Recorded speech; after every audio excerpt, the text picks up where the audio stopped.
Hello, ayan. Mayong buntag. Naimbag nga aldaw? Aldaw. Nagugulo na ako diyan sa aldaw at saka adlaw. Kasi ang gulo nyo.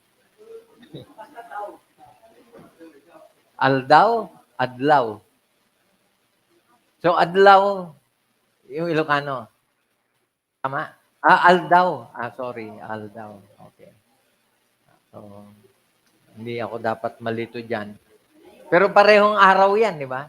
Araw.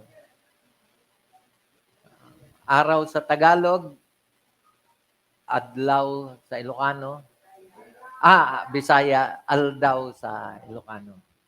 O baka meron pang pahabol. Ha? German yan. Okay.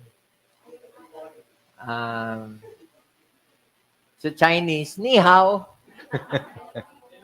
Tama ba? Ni hao, hello, no? Okay. O sige, tama na yun. Actually, hindi pa dapat ako ngayon, di ba? Kaya yung iba nagulat. Si Pastor. Bagamat ako, I always look forward to my schedule. Pero, of course, open din naman ako sa mga ganitong mga pagkakataon na hinihingi ng pagkakataon. Kasi hindi palaging ang ating mga kasama ay matino ang pakiramdam. Kasi yun yung paalam di ba? Yun yung paalam. Masama ang pakiramdam. Anyway, it's a joy na to be able to share. In fact, excited akong i-share to kasi ito madalas ang problema ng isang Kristiyano.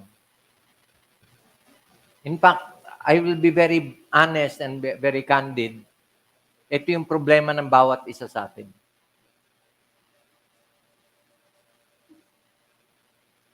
Huwag niyo yung sagutin ng malakas sa sarili niyo lang. Huwag niyo itaas ang kamay niyo, hindi kailangan. Sino sa inyo may dinadala? Si Elvan, katatapos lang. Magdalang tao yan Ano ibig ko sabihin ng dinadala? Problema.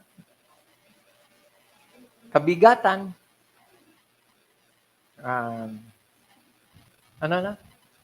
Pasanin. Ganyan. Tagalog yun.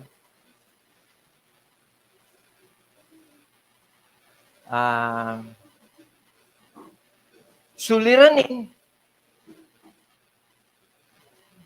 Yung modern translation yan, yung pinagdaraanan. Ano pa? Kabigatan. Yung pasanin, ibig sabihin, ipinasan. Di ba? Kabigatan, yung pabigat.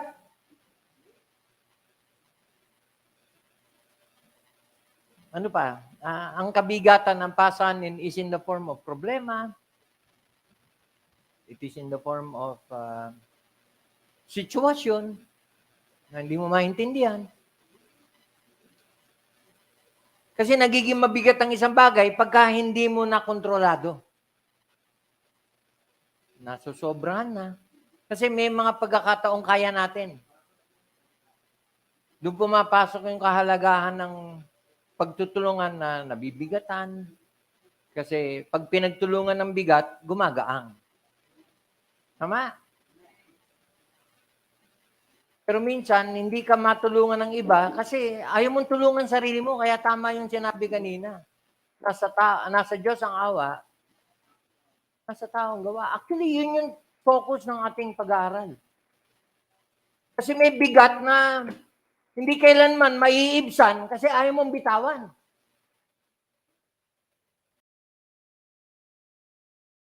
Bakit ayaw mong bitawan? You're guilty of double-mindedness. Makakapakinig ka ng mensahe, matcha-challenge ka. Before you know it, gusto mo nang bitawan, ayaw mong gawin. Nag-double mind ka. Teka muna, pag ginawa ko to, marami kang ini-entertain na nasa isipan mo na gumugulo tuloy yan. Hanggang sa makalimutan mo na,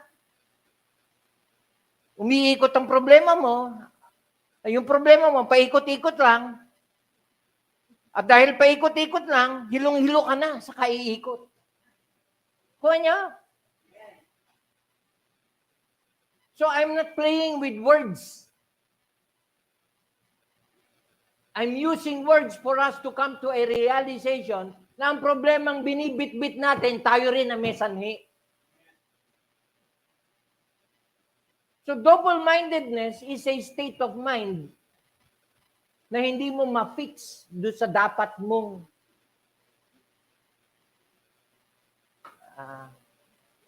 hindi ko alam kung paano kung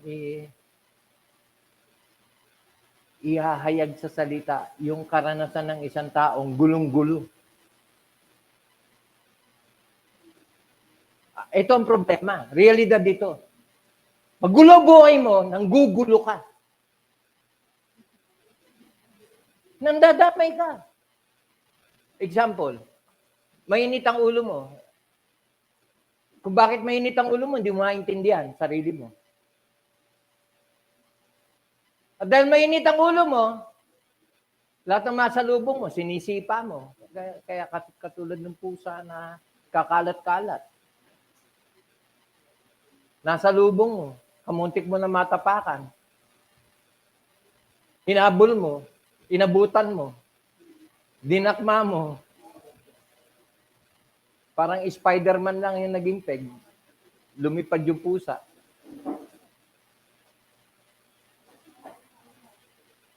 Ang naging kasalanan lang ng pusa, nasabay sa'yo sa paglakad mo. Tama. And yet, nung binato mo, wala kang pakialam kung napilayan ba. So bagay, wala pa ako nabalita ang pusa na nalaglag, na napilayan. Wala pa. Hindi ko alam kung bakit. Ano meron ng pusa? Pero of course, ang mga tao, hindi pusa. Pwede tayo mabalian pag tayo bumagsak. Tama. Pwede kang mabalian, saka bubuhat mo ng mabigat.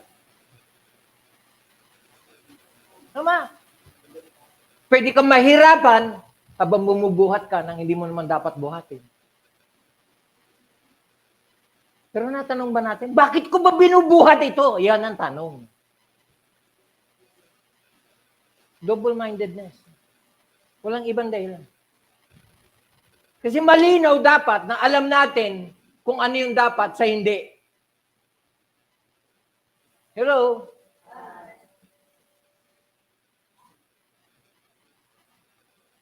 Naalala ko tuloy yung preaching ni Ed Lapis. Minsan yung hirap sa buhay, pwede mong iwasan, and yet ayaw mong iwasan. Ito, example. Hirap sa buhay. Nakakita na kayo ng isang nanay na namamlansya na yung saksakan niya, dun sa parang nakalaglag na wire, na may bukilya, na kung saan nandun yung ilaw, nandun din yung saksakan ng plancha. Na habang namamlansya siya, yung ilaw, sunod ng sunod. At dahil maikli lang yung kordon ng plancha, kung saan nandun yung planchahan, nandun din sa ibabaw ng ulo niya, yung ilaw, na pinagsasaksakan ng plancha. And every time nagpa-plancha, tumatama sa ulo niya ilaw.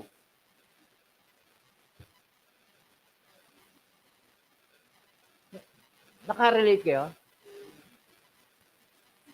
Nangyayari ba yun? Oo. Ako, nakasaksi ko ng ganun. Naalala ko tuloy na nag-suggest ako, lipat mo kaya yung saksakan. Kasi habang namamlansya siya, imagine ninyo, galaw na galaw yung ilaw. Pati ako nahihilo. Kasi yung ilaw. At the same time, kung ako sa kanya, Lilipat ako ng pwesto kasi tumatama sa ulo niya. Nakakatawa, no? And yet, hindi niya inisip na ilipat o tanggalin. Kasi, bakit ba yung ilaw ay nando doon? At bakit ba yung saksakan? Maraming posibilidad na pwede na dapat niyang gawin para maiwasan na yung ilaw at saka yung plancha iisasaksakan. Tama. Kasi kung di man niya kayang gawin, ipagawa niya. Magpalagay siya ng bukilya na may sariling connection.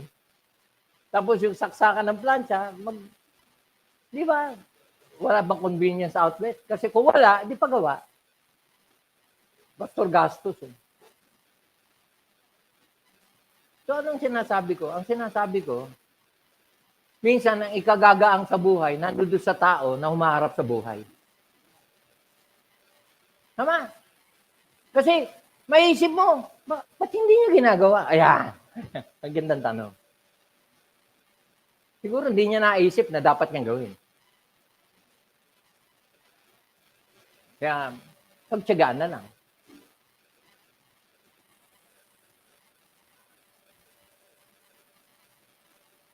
Psalm 27:4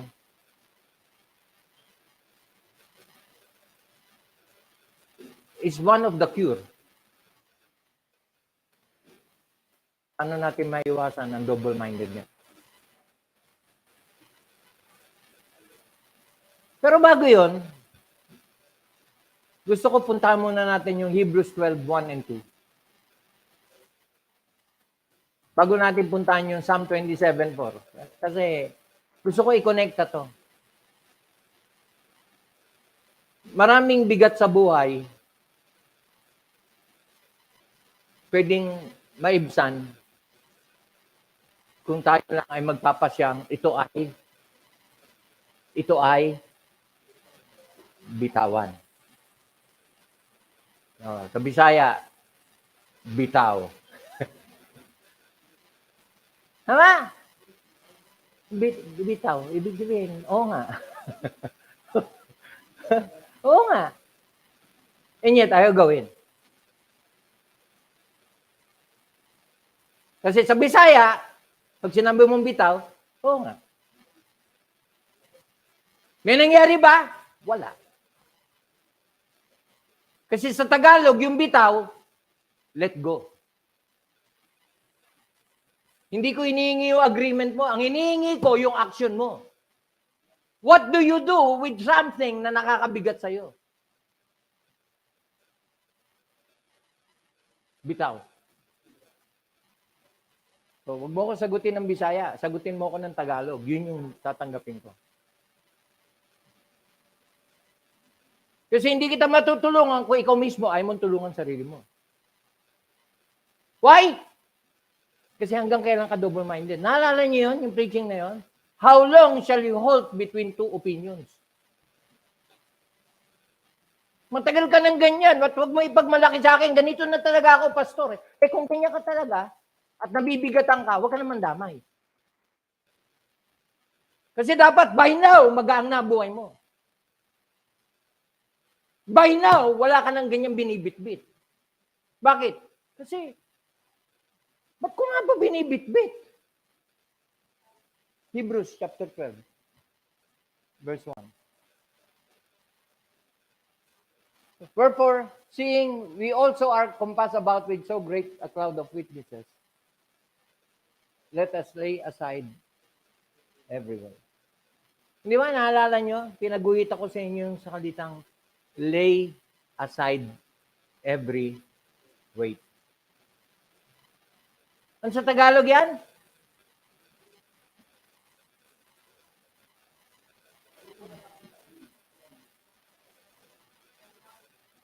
Tanggalin. Ang alin?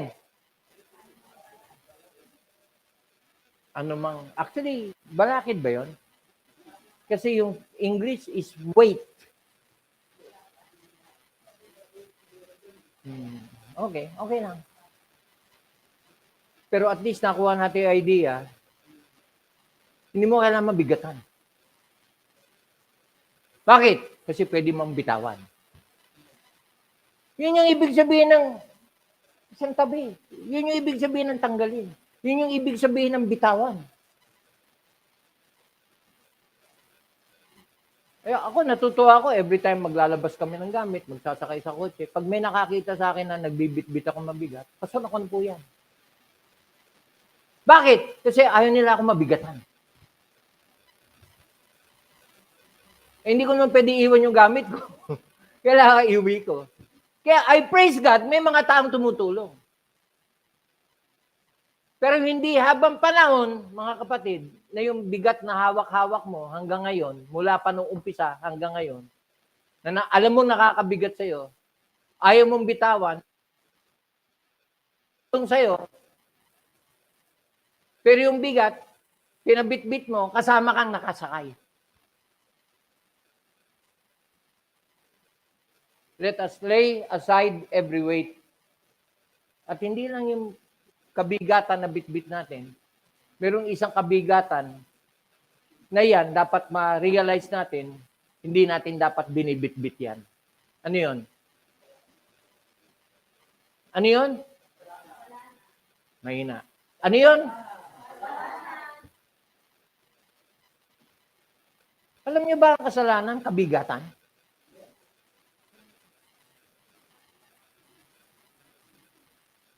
Yung sinabi ng Lord, come unto me, all ye that labor and are heavy laden, I will give you rest. Yung bigat na sinasabi niya ron, nabibigatan ka, hindi lang bigat ng problema yon, hindi lang. Kasama ron yung kasalanan na binibitbit natin.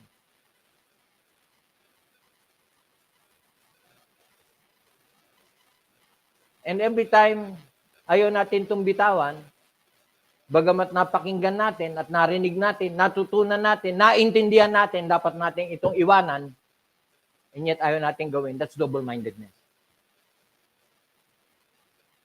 Kasi ang linaw na eh. Bitawan mo na yan. Hindi kailangan sa buhay yan. In fact, marami tayong bit-bit sa buhay na hindi natin dapat binibit-bit. Alalahanin. Ano yung mga inaalala niyo sa buhay? Yung mga kinabukasan niyo. Kaya ayaw mo mag-isugal yung desisyon mo. Kaya nagdadalawang isip ka, gusto mo na pero ayaw mo pa. Kasi natatakot ka, baka magkamali ka. Mga kapatid, yun ang ibig sabihin nun, the just shall live by faith. Magtiwala ka naman. Kasi pag nagtiwala ka, matatanggal yung kabigatan mo. Bakit? Kasi alam mo, kahit anong mangyari, hindi ka pababayaan ng Diyos mo. Anong ibig sabihin nun? Pagtitiwala sa Diyos yun. May solusyon ba ang kabigatan? Meron ba? Hebrews 12:2. Unang-una, magsisimula ito na may kailangan kang gawin. Ano yung kailangan gawin? Lay aside.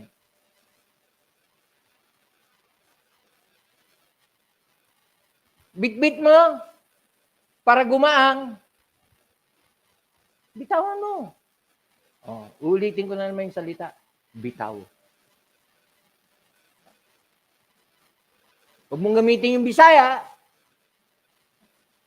Gamitin mo yung Tagalog. Kasi walang mangyayari kung bibisayain mo ako. Kasi mag-a-agree ka lang, bitaw. Ang gusto ng Diyos, ang sabi sa Hebrews 12:1, bitawan. Tama? Yung nag-aalala, mga estudyante, ano kaya ang magiging kurso ko? Siyempre, gusto ko yung madaling magkatrabaho. Ang dami nating iniisip na dapat maging trabaho ko, yung talagang gusto ko. Magtapos ka muna bago mo problemahin yung trabaho. Di ba? One worry at a time. Huwag mong ipunin yung worry na aabot ka sa punto na wala ka nang mapupuntahan kasi nasadla ka na. Kaya ginamit yung salitang balakid. Kasi sometimes, yung worry ang magiging dahilan para ikaw ay maging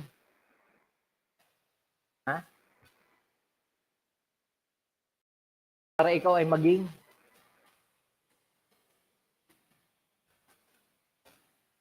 stagnant. Hindi ka makamove on. Ang term na ginamit, ayoko pastor kasi isugal eh. Kaya nahihirapan ako mag-decide. Ba't mo gagamitin yung salitang sugal? Hindi mo naman kailangan magsugal. Masama yun. Kasi as a Christian, hindi ka magtiwala. Hindi ka magtitiwala kung kanino. Alam nyo punta. Alam nyo pinupuntahan ng pag-uusap na to. Meron ka lang isang pwedeng asahan. Wala nang iba.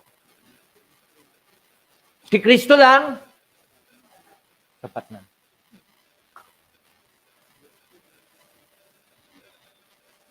Hello?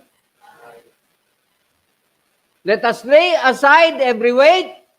So yung bigat, problema, suliranin, alalahanin, ano pa, mga pangamba, takot, ano pa, yung mga ibang nakakabigat sa atin na every time ine-entertain mo, sumasama ang loob mo, bumibigat ang dibdib mo.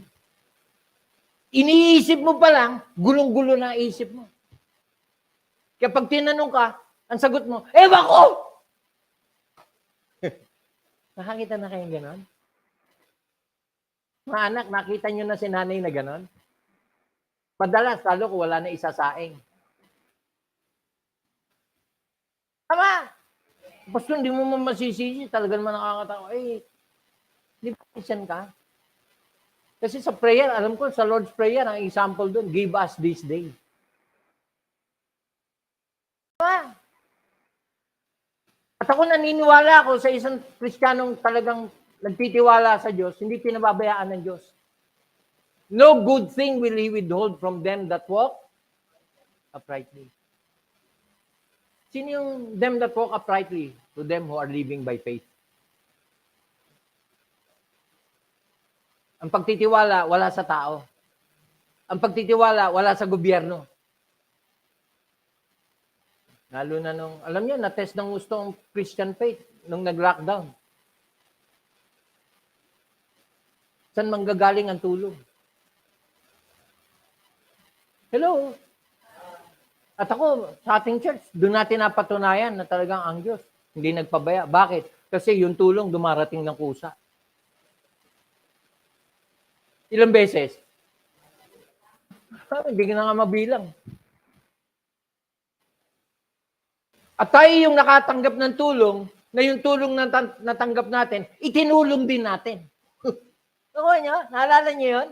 Kasi yung tulong na ipinadala para sa mga nabaha, walang nabaha sa atin eh. Pero sa atin pinadala. So ano ginawa natin? Binigay natin doon sa nabaha. Naalala niyo yun? Ako, hinihintay ko, may mag-question ka. Pastor, sa atin binigay, ba't pinamigay mo? Nabaha ka ba? Hello? Wala naman nagtanong, awa ng Diyos. Naalala niyo yun? Oo. Hinakot dito yun nung church. Na yung sasakyan niya, punong-puno ng mga bigas. Lahat ng mga kailangan. Hindi nyo alam kung ano yung pasasalamat ng mga taong natulungan. At nung naging tanong sa akin nung asawa ng pastor, Pastor, ba't binigay niyo sa amin? Sa inyo pinadala. Simple na ang sagot ko, hindi kami nabaha eh. Ba't sa amin? Ang sagot ko, bakit hindi? Kaya kayo nangangailangan. Hindi, ibig ko sabihin, Pastor, bakit hindi doon sa... ikaw linigay ng Panginoon sa puso namin. Purihin ng Diyos.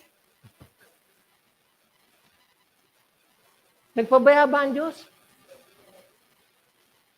Hiningi ba natin yon? Of course, alam ng Diyos kung ano yung pangangailangan natin. Kaya, Bagamat pinamigay natin yun, hindi naman nagtagal, may sumunod sa atin na. At ilang beses yun. Mapakas. Mapa in kind. Tama? Hello? Sino rito hindi nakatanggap nun?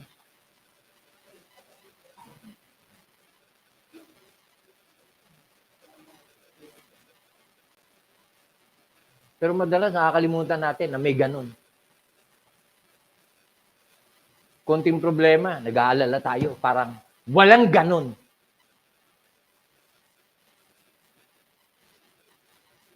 May ganun. Pag binalikan mo yun, matutuwa ka kasi meron kang Diyos na nakakaalam ng pangangailangan mo. Ba't pastor, may mga pagkakataon nagigipit ako? Pag-isipan mo na yun. Kasi ang Diyos, hindi ka gigipitin kung tunay na anak ka niya. Pero may mga pagkakataon, hirap na hirap ka, gipit na gipit ka, bigat na bigat ka, isipin mo na, kasalanan ba ng Diyos yun? O baka meron kang dapat ginawa na hindi mo nagawa, pagkatapos ngayon nahihirapan ka, sinisisi mo pa Diyos, bakit ka pinababayaan? Nakuha niyo yung point? May mga kabigatan tayo minsan na tayo rin ang may kagagawan. Hello?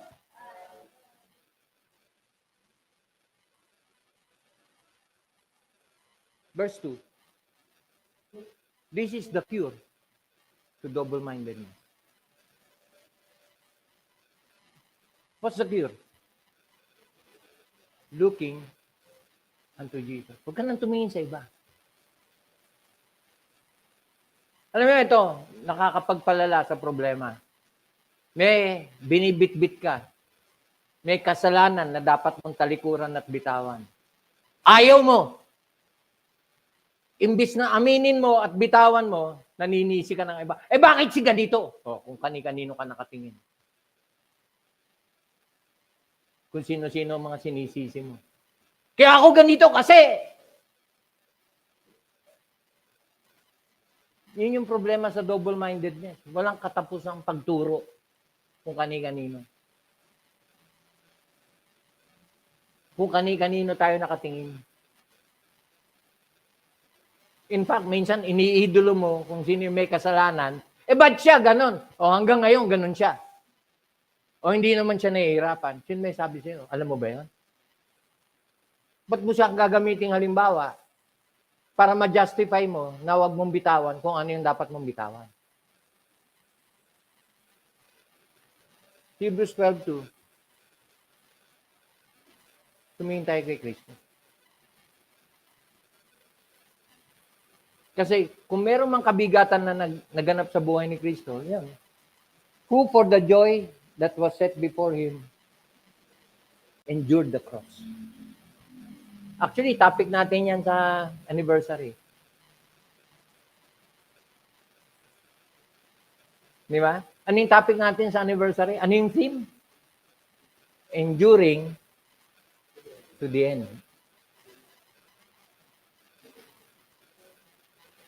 Akala ko ba, pagagaangin ng Lord, bakit si Kristo nahirapan? Nahirapan siya, pero yung kahirapan niya may direksyon. May pupuntahan. Kasi kung di siya nahirapan, take note, hindi lang siya nahirapan, siya namatay para sa atin. Nagbata ng kahihiyan para sa atin. Pero ang pinaka-direksyon nun, para sa ating kaligtasan. Kaya best example na binigay, si Kristo. Kaya sa buhay natin, kung meron man tayong dapat pagtuunan ng ating pansin, ng ating atensyon, ng ating pananampalataya, walang iba kundi si Kristo. Walang iba kung hindi siya lang. Sino?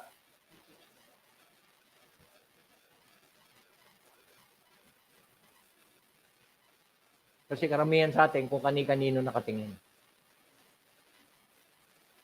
Hello? Ba't si ano? Ba't si ganyan? Sounds familiar? Oo. O kayo mga young people, mahilig kayo sa gaya-gaya.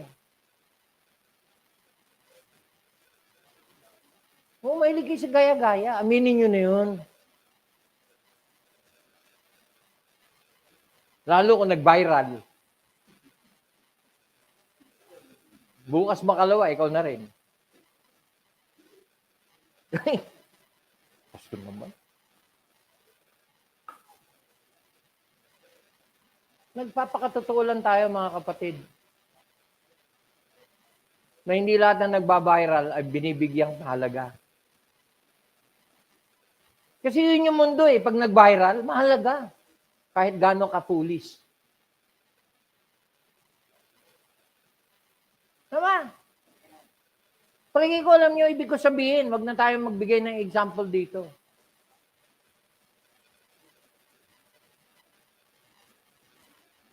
Kahit anong nonsense.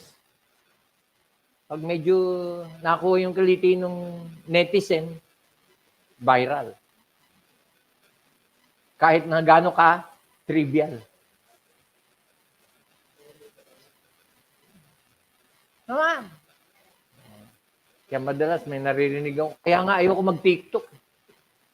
Kasi binawal ni pastor. Oh, hindi ko naman sinabing bawal. Ang sinabi ko naman, huwag tayong basta gaya ng kung ano ang pinagagagawa ng tao kahit mukha silang tanga.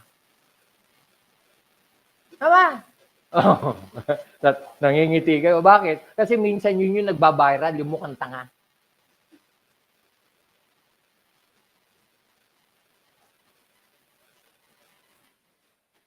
Ano na itulong? Yung kaya, the law of exigency. The principle of exigency. The principle of equality. Ito na. Handa na tayo. Looking unto Jesus, the author and finisher of our faith. Ibang topic natin yan. I-discuss ko to sa anniversary. Yung author and finisher. Kasi he that endureth to the end, the same shall be saved. Iduduktong ko yan. Na yung talagang magtitiis, makakatiis hanggang katapusan, yun yung maliligtas. Bakit? Kasi yung sinimulan ng Diyos, tatapusin niya. Take note.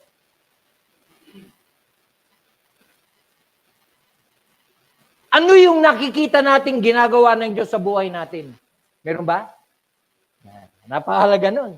Para masabi mong kasama ka doon sa ililigtas ng Diyos, dapat nakikita natin may ginagawa ang Diyos sa buhay natin. In fact, bigyan ko kayo ng isang simpleng example na ang Panginoon gumagawa sa atin. Andiyan ka ngayon, nakakapakinig ka, naiintindihan mo yung mensahe, nakukundik ka. May ginagawa ang Diyos. Kahapon, nag-celebrate ng birthday yung nag-invite sa akin. Pero actually, halo-halo na yung mga reason kung bakit may celebration. Kasi 2 anak ang graduate, isang mechanical engineer, isang doktor. Bagamat ayaw ipabanggit yung pangalan ng 2 anak, pero sapat na nagse-celebrate sila. Kasi sabi ng mga anak, wala pa naman kasi wala pang diploma, wala pang gagraduate pa lang sa August 10 ba? O August 5. So parang, naka-ready ako, i-announce ko eh. Buti na, sinabi ng mag-asawa, wag, kasi ayaw ng mga bata. Okay. Inano ko na lang yung may birthday. Ang topic ko is Deuteronomy chapter 8. Kung saan binigay yung command. Sabi, remember, kung nakakapakinig kayo, magiging blessing lang yung napakinggan natin kung ating aalalahanin kung ano yung napakinggan natin. Kasi hindi sapat na nakikinig ka lang, nag-amen ka, agree ka ng agree, and yet walang nangyayari sa buhay mo. Sabi, alalahanin mo. Lahat ng ipinag-utos sa'yo, kasi lahat ng itinuro sa'yo, sa ikabubuti mo. Take note. May caution, yung warning, Ang warning is, forget not. Huwag mo makalimutan. At yun yung purpose kung bakit ang pangangaral minsan paulit-ulit. Bakit? Kasi ang tendency ng tao, pagkatapos mo mapakinggan, pwede mong iyong malimutan. Tama? Kanina lang, tinanong kayo ng MP, ano yung topic natin last time? Wala kayo masagot po. Di ba? Yet, may notebook kayo. Hello. Pastor talaga, Pati ba naman yun? Mag-ready kayo, may bigay akong quiz.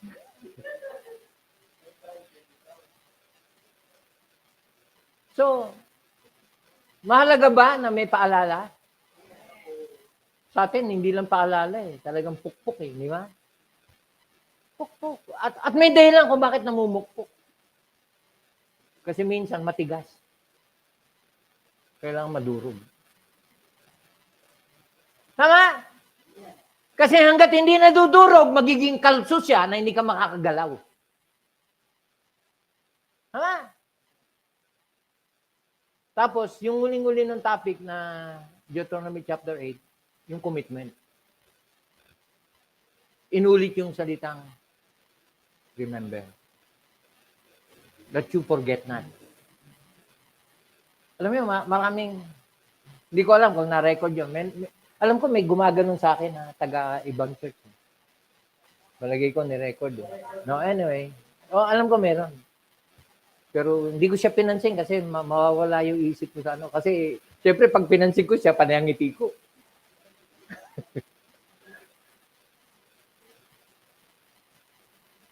Pero marami ako nasabi ron na sa tingin ko, kailangan ko sabihin. Kahit hindi ako sure kung sino yung mga audience. Kasi halo-halo kami. Para sa akin, ipangaral mo lang yung salita ng Diyos. Yun yung trabaho mo, tapos. Alam niyo, nung pauwi na kami, may nag-uusap, Sister Luz, may kausap siyang kapitbahay niya, nakasabay namin sa sasakyan. Ang sabi raw, Pastor, may sinasabi ito. Sabi ka niyan, tinamaan daw siya, Pastor, taman-tama.